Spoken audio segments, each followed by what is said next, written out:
Hey YouTube, it's me, your boy, B3, Matty Matt here, my friend, and back with another graphic novel review. Yeah, so I already reviewed 2 Justice Leagues, me by myself, not with you. You weren't there. I was there. You were there though. Just no one cared. Well, but I cared. It was a special time for me too. In my soul places. And today, what we got? What we got today? Today, we got... Or rapper. Sorry. Justice League Volume 3, Throne of Atlantis. Oh, sheesh. Finally. Which is Aquaman Volume 3 is also Throne of Atlantis. Yeah. This is actually equally parts Aquaman issues that it is. Which makes me happy. Justice League. Yeah. If y'all saw the last 2, you know this makes me really happy. If you haven't seen the last 2, fix that. Yeah. His was Aquaman. My favorite New 52 Justice League member, Cyborg. Yeah. No doubt. Yeah, he's like the only relatable one of them to me. He is a little bit, although I love Aquaman. I can't help it. He's pretty cheap, homie. Pretty cheap. I do. So, where do we want to start? How about you start with the story, since you gave yourself a little recap earlier. I did give myself a little recap. Okay, so this one was actually a little bit more scattered, and it hit multiple plot points. It starts off covering Wonder Woman's conflict with Cheetah. Oh yeah, Cheetah's in that one. Yes, she I almost is. forgot about Cheetah. I did too, almost. That's why I recapped it. So, it starts off with Wonder Woman's conflict with Cheetah and gives some of the background behind that, and trying to hunt Cheetah down, which is actually pretty interesting. I didn't really care much about Cheetah before this, but I'm liking her new 52 version. It's interesting. And then right after that, we kind of bounce straight over into more of the Throne of Atlantis plot line. A missile test is spontaneously hijacked by mysterious forces unknown, and these missiles fly into the middle of the Atlantic, and of course the sailors on board have no clue what's going on. Anybody who knows anything about DC knows that Atlantis is now involved. So, all of a sudden, the waters begin to recede around Gotham and Metropolis, and immediately surge back and start drowning. People are drowning in the streets, and it's awful. Massive tidal wave. Which Aquaman informs Batman is just the preliminaries for the Atlantean war plans, war invasions of the surface. And the Atlanteans are now just sitting back waiting to see which city got hit harder so they can smash that one to tiny bits and basically drown it. Bring it back into the ocean. And this brings, of course, Aquaman into conflict with Orm, who is now the king of Atlantis since Arthur abandoned that throne. This is my favorite look for Ocean Master. Oh, I think it's a great look for him. Probably just my favorite Ocean Master all around, actually. I'm up to a good page right there. So he is actually probably my favorite part of this, oddly enough. I love Aquaman, but they did a really good job with Orm here. I mean, he's got a wonderfully balanced character. Yes, he's trying to invade the surface, and he's killed a lot of people in so doing. But his reasons seem pretty justified. Atlantis did get bombed by the surface world, it seems like, to him. So yeah. that does seem like a declaration of war. Most of the time, when I see Norm, he's the one doing the manipulating. Yeah, but he's got just like manipulated. a bad dude, but he's not even a bad dude in this. There's even actually a really pretty touching scene between him and Arthur where Orm's kind of recounting like the reason he mustered the Atlantean army originally and was planning an invasion of the surface world was to reclaim his elder brother who was trapped in this horrible, toxic surface world. So really, I mean, Orm clearly cares about Arthur very much, and I like that difference of his character. If you've seen Justice League or anything else, usually Orm's the guy trying to take the throne and kill Arthur. So this is a nice flip on that. Of course, epic melees ensue. And while Atlantis is attempting to invade the surface world, Cyborg is forced to call on the Grid, I believe is how he refers to them. Yeah.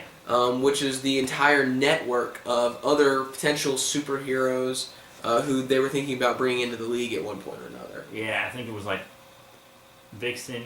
We got Vixen, Firestorm. Remember Black Lightning and Black Panther. Black Lightning, Black Devil. Blue Devil. Blue Devil. Yeah, everyone Hawkman. forgets he exists, so it's fine. Oh, I feel bad about that now. Maybe I need to go watch him, check him out too, since I love the underdogs. So Blue Devil, Hawkman, Zatanna, Element Woman, God, I love Zatanna. Firestorm. I love Zatanna too. I love Element Woman is Zatanna. so cute. She's kind of insane. I love her. Fair enough. I love her as a Flashpoint. And actually, the Atom shows up as well, the female Atom. Although her part is never actually shown explicitly until the next issue, so we'll talk about that later. In Volume 4. So they all end up showing up, defusing the Atlantean bombs they were going to use to sink. I believe it was it was Gotham. They finally decided to hit. And Orm and Arthur get to duke it out in what is pretty awful sibling conflict there.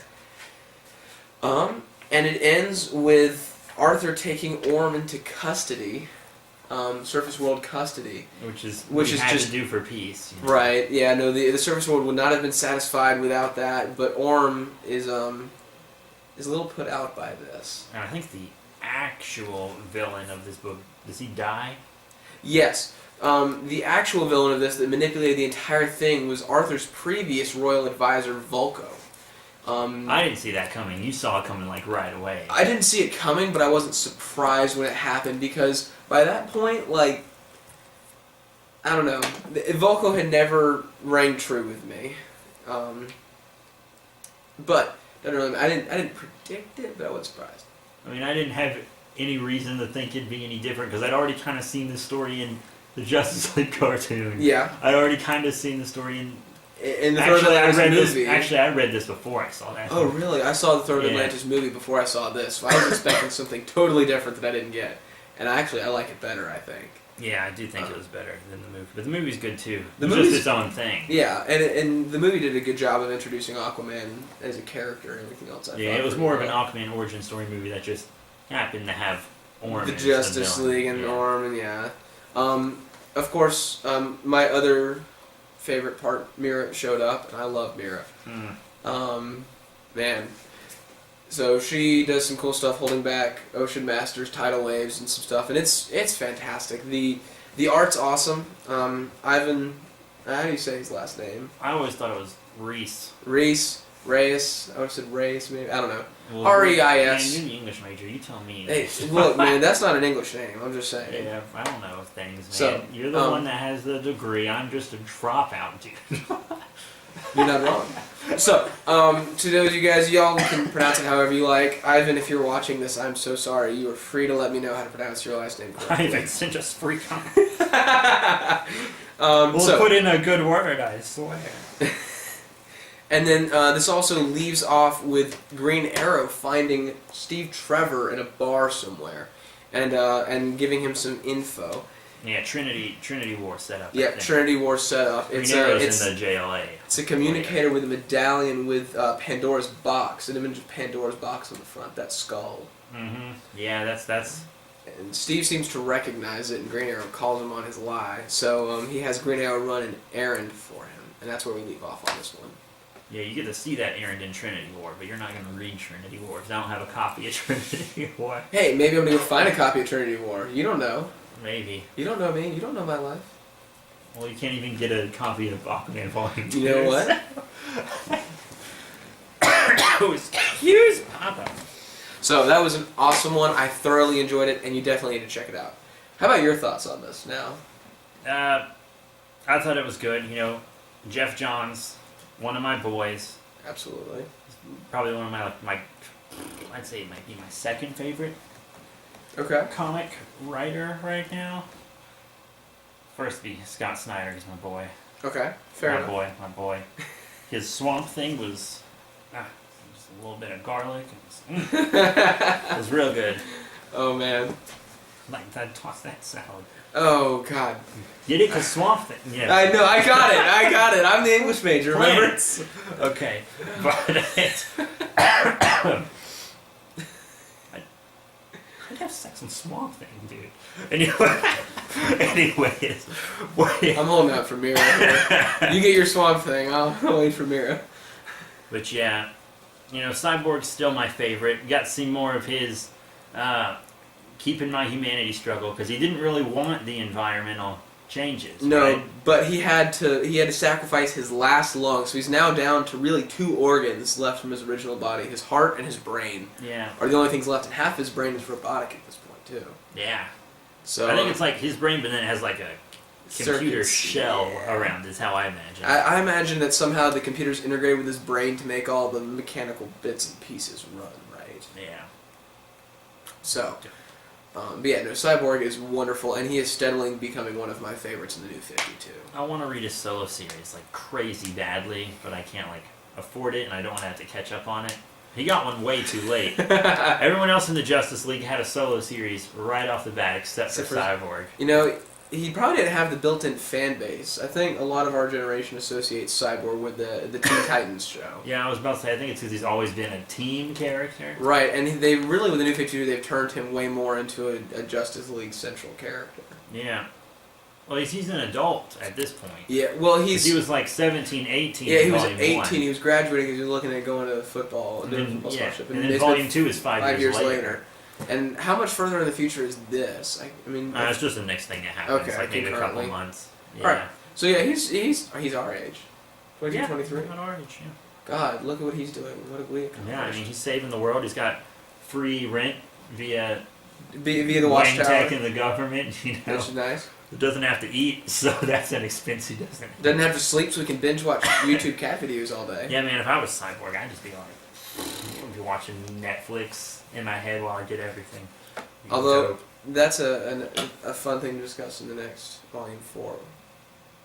Yeah. Which I like. So, I enjoyed Volume 3 a lot. It was my boy Aquaman. It was a great, some great art from Ivan R. Yeah, I always love his art. I do too. Except the faces sometimes. We'll talk about that later too, I guess. I think so. It'll It was crop very up noticeable in Aquaman Volume 1, so I think I'll save it for that. It is, actually, unfortunately. But, yeah, that's about all I got, really. It was an awesome issue. If y'all are interested, go get it.